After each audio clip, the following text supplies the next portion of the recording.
All right. Happy Sunday. It's Cinco de Mayo. It's a great day to be alive. I hope you guys are doing great. I can't wait to get back into the room with you and start trading. I know Melissa feels the same way. Have a safe weekend, right? I know we're coming down to the end, but it is Cinco de Mayo, and at least a lot of my friends like to get out and have a really good time. So if you're out and about, please, again, we want you to have a wonderful weekend, but we also want to see you tomorrow, so make sure you wake up on time. That means you at least got to be up probably a good 30 minutes before you're supposed to listen to Melissa and I. So, what that means is in the room, all right, we get started 30 minutes before the market open. And we want to go over anything that might have changed since this broad market analysis. There'll typically be minor changes unless we get some kind of surprise in the market, okay? Now, we're going to be doing the broad market analysis. What this means is we are covering the 5th of May all the way into the 10th of May. This is a really busy week. One, I need to remind everybody we have one of our webinars coming up, and that webinar is very, very important, right? And I want you guys to be there. It's Wednesday and it's 7 p.m. Central. All right. So, again, Wednesday, 7 p.m. Central. I hope to see you there. Let's go ahead and get started.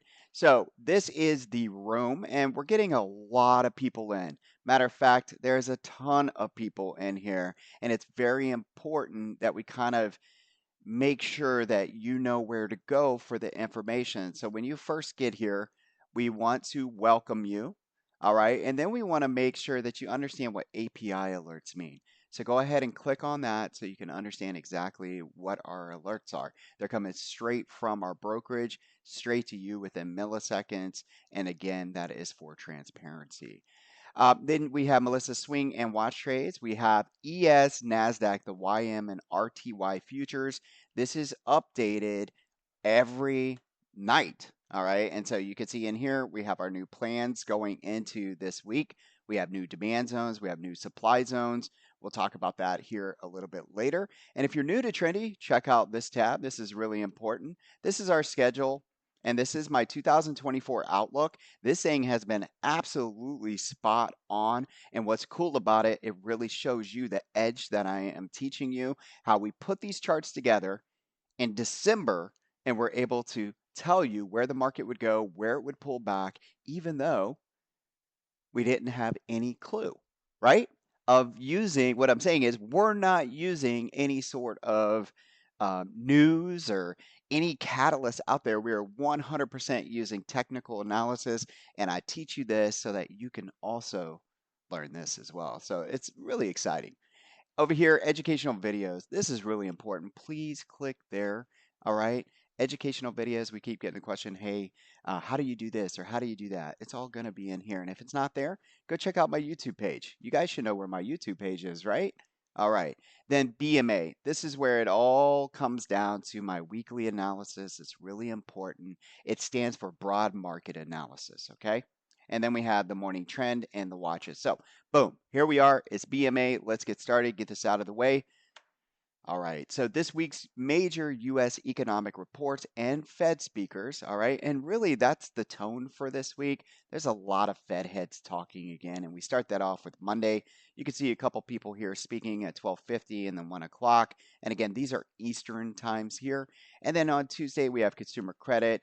And we also have another Fed president speaking. On Wednesday, May the 8th, we have wholesale inventories. Fed Vice Chair Philip Jefferson speaks.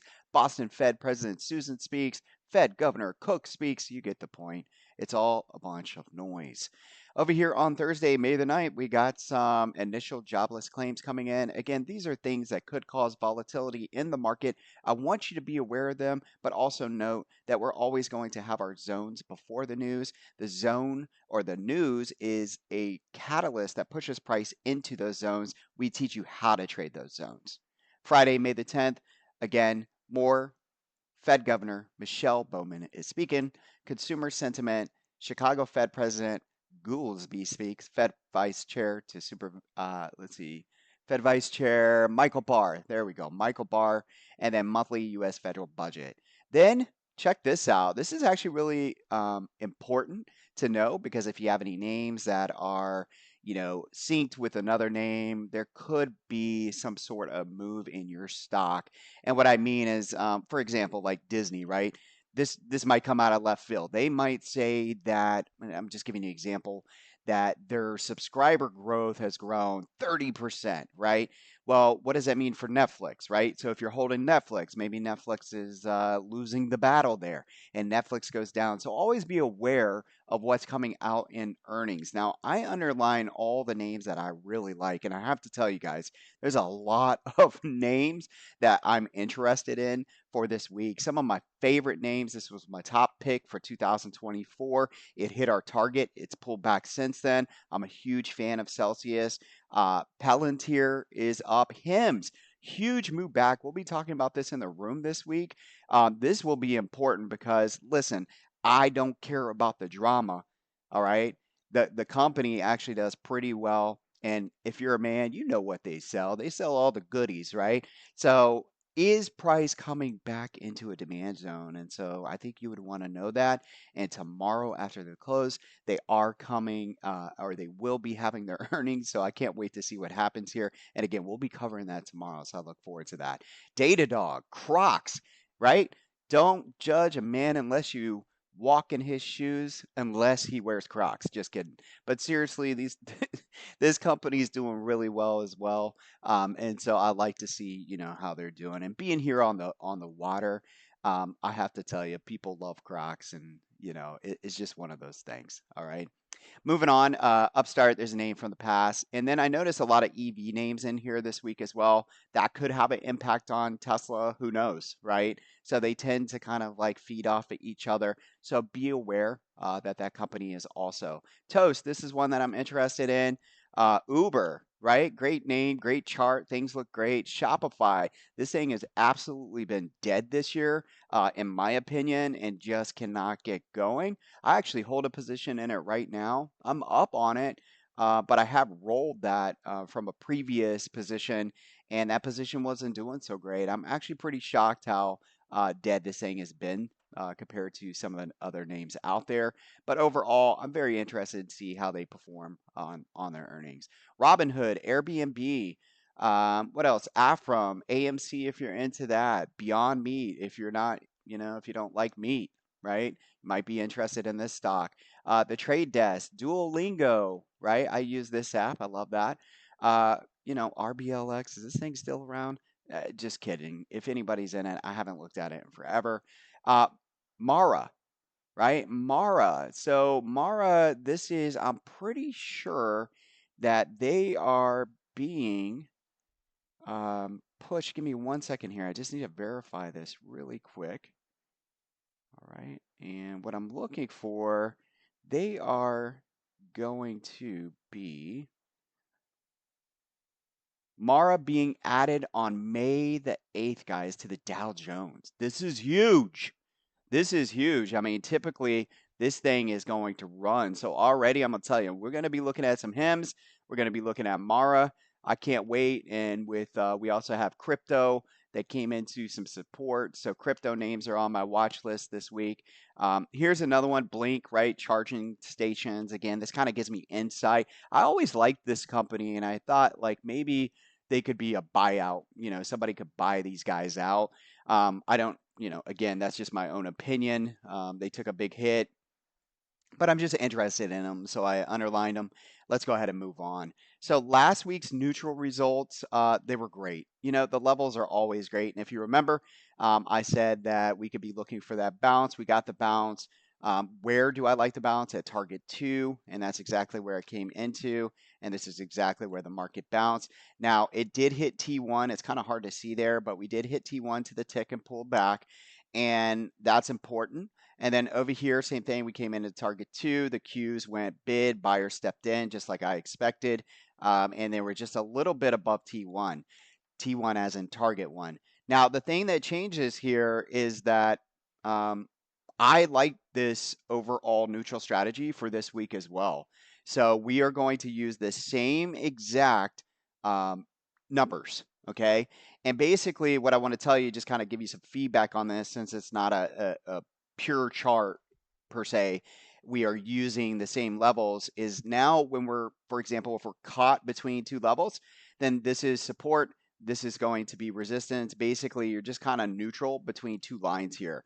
And if you notice over here on the Qs, we gapped up above T1. Sorry, we didn't gap up above it. We pushed above it out of the neutral. It worked very well for that long. And now I want you to think to yourself that 434 by 432 is your support. So if we get that dip, I'd expect buyers to show up there. And I'm still looking for targets 438 by 442, 440, 444. Okay. Now, SPY big picture, this is where I'm going to bring down trading views. So let's go ahead and take a look here. This is one of my favorite charting platforms just because of the fact that I can use this on my mobile device and it shows all my indicators if I need to look at those and trade on the go. Even though most of the time I do set and forget trades, right? Like our set and forget trade that we did on Friday and made almost 400%. Matter of fact, guys, you could have got out of for 400%. We did a SPX. And I think we exited like a 348 or 378, 378%, something like that. What an amazing strategy I love to use. What I'm getting at is I like set and forget because I'm on the water. We like to be on the boats, which matter of fact, I got a date to be on the boat here as soon as I get finished with you guys here. But I want to take on trades. I want to show you how to live your life between the stop and the target. And guess what? I'm going to be talking about zero DTE stuff coming up on this next Wednesday. Matter of fact, SPX for this year, I am positive. I have a lot of wins on zero DTEs this year, and I want to share with you and talk about some of that. And so Melissa and I will be there again at 7 p.m. Central on Wednesday. Okay. Well, this is the big picture of SPY, and this is the quarterly candle, and we have 1 month and 24 days until it closes. Notice that price has come back into the support level, which is pretty easy Fibonacci that I teach you. It came back into that 23.6. We went bid. That's what we were looking for. That's why it said support for all this time. And you'll notice a couple things here. We did push up into the extension target of 523 back in the day.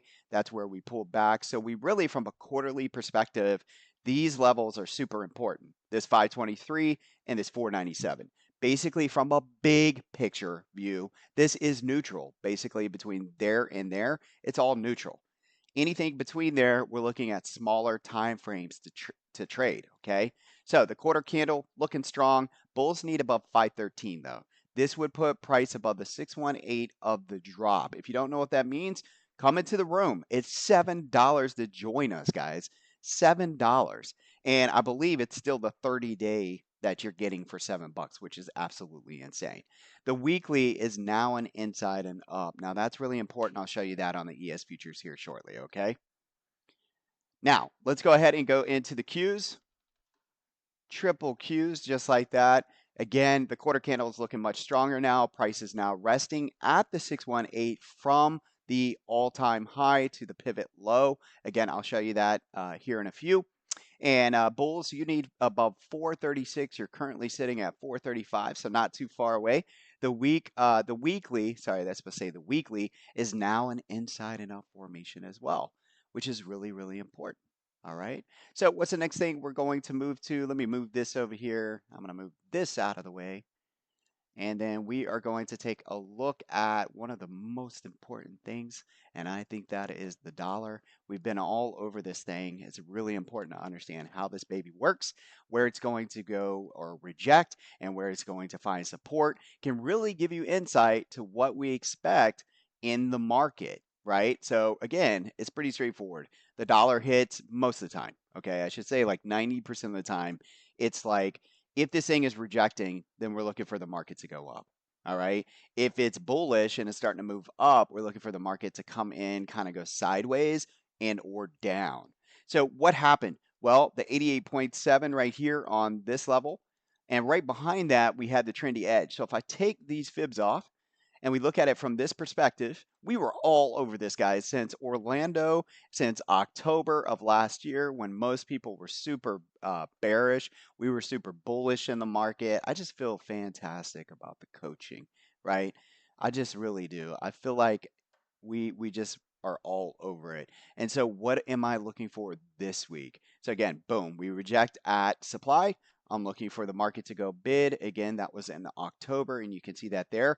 The dollar then drops down into demand, and this is what I'm talking about. So the dollar went bid here, but we still were pushing pretty hard through all of this, even in the market. So it was a little confusing for a bit. We only got like minor pullbacks. So this is what I mean. There is a percentage or a time that the dollar can still bid up and the market still move up as well. So just know that. But going into this week, here we are into the trendy edge. Well, the trendy edge identifies supply.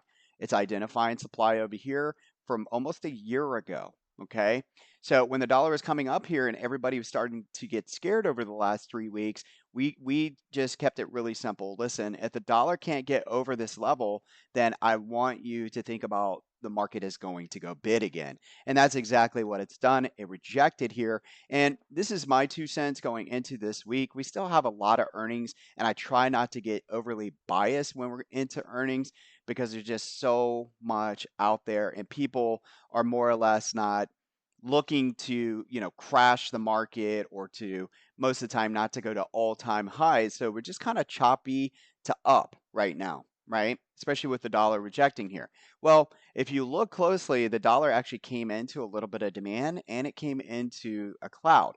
So my first thought here is that we could see some minor pullback this week, and I don't know the timing exactly, but it just feels like the dollar could find some strength here. Now, if it for sure can break underneath this cloud, this would be, a really strong possibility. We were just going to continue rallying, and bears are going to have to take a little bit more pain. Okay. So, again, major levels for this week, I would say right here around 104.10. And then up here, we're going to use that trendy edge still at 106.5. Okay. So, again, everything between that's pretty neutral. It just kind of means chop for me overall.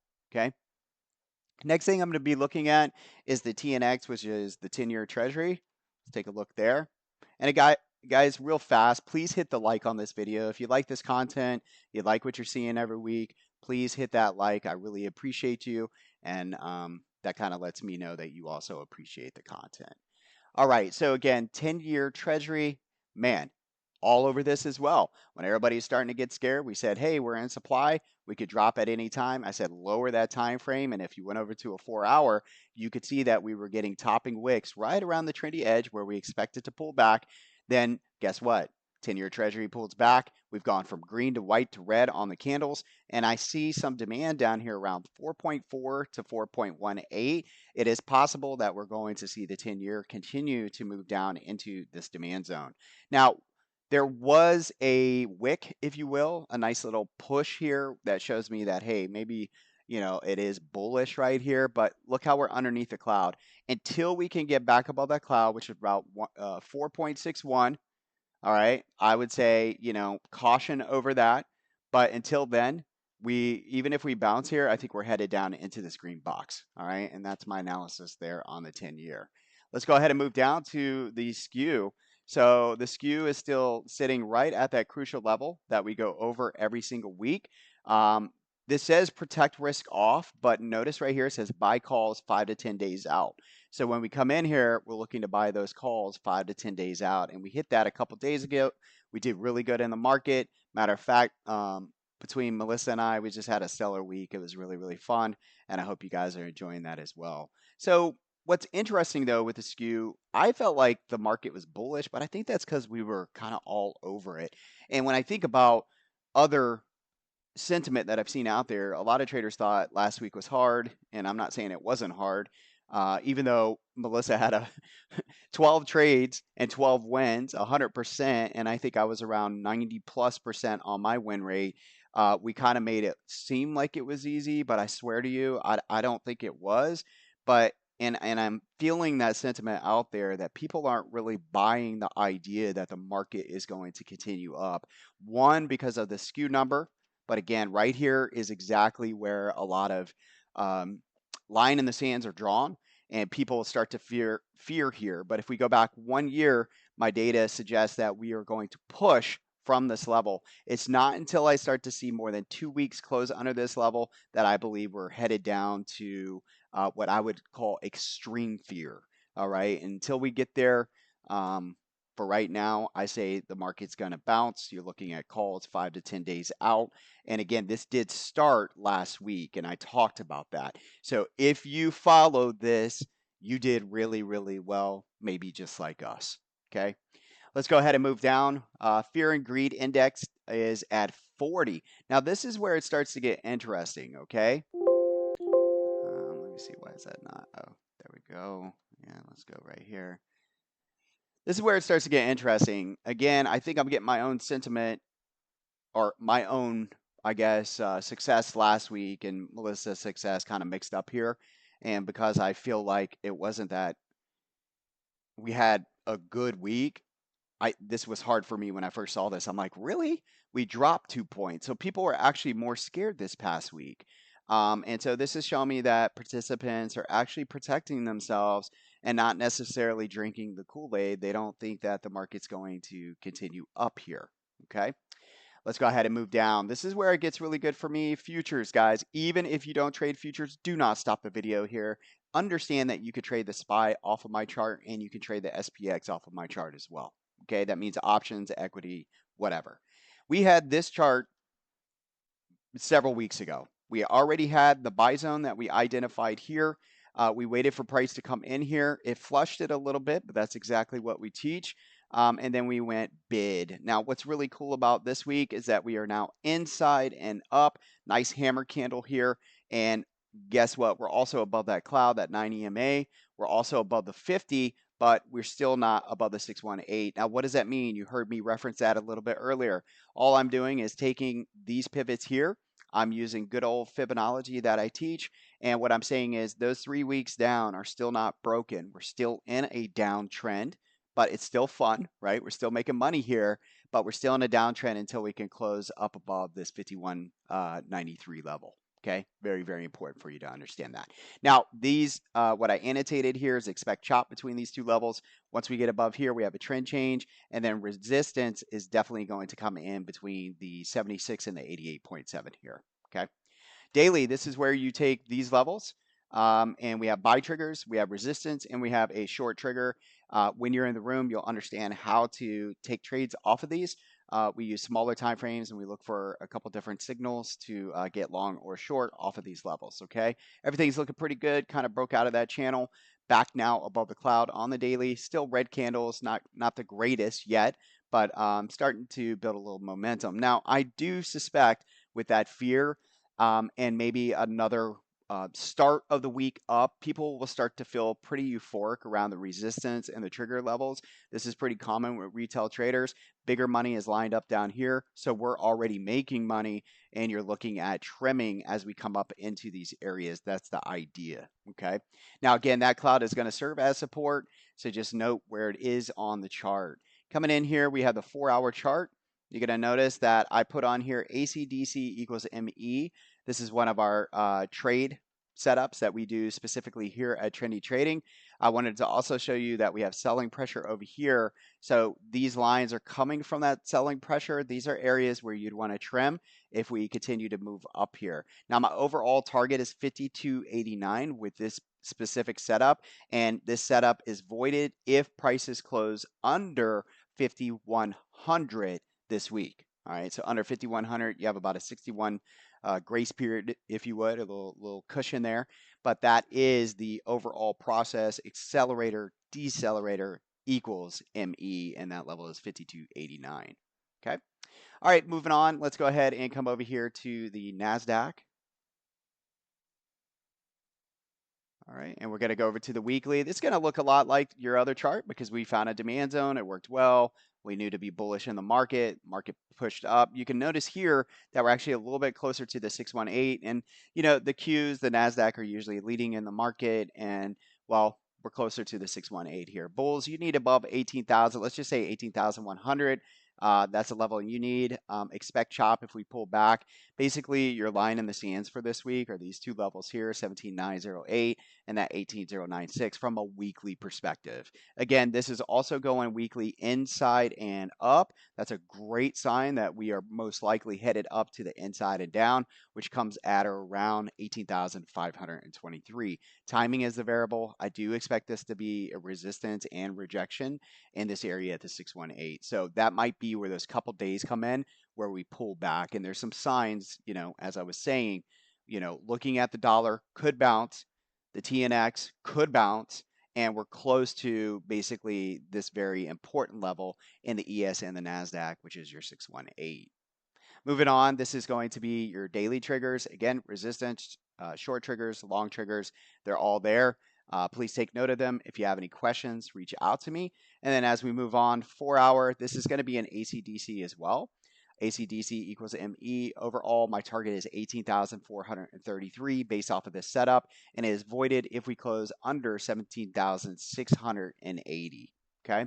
So again, 17,680 if we close underneath there. Now, note we are a little extended here on these 4 hour time frames on most charts. So you really want to pay attention to that 9 EMA cloud. If for some reason we get that nice little pullback that kind of, scared some people and they're like, hey, I told you so. That's where I want to be looking at buying. Okay. A lot of good names out there, a lot of good stuff coming up. Again, we have our webinar. Don't forget about it. It's a big week for me. My daughter is graduating not only from high school, but she's also graduating from college. So I'm pumped up about that. We're throwing her a party here. And so I'm just really, really busy this week, but I wouldn't want to be anywhere else than sitting here teaching you guys. And I can't wait to have an amazing, stellar week with you. So see you soon. Have a great day.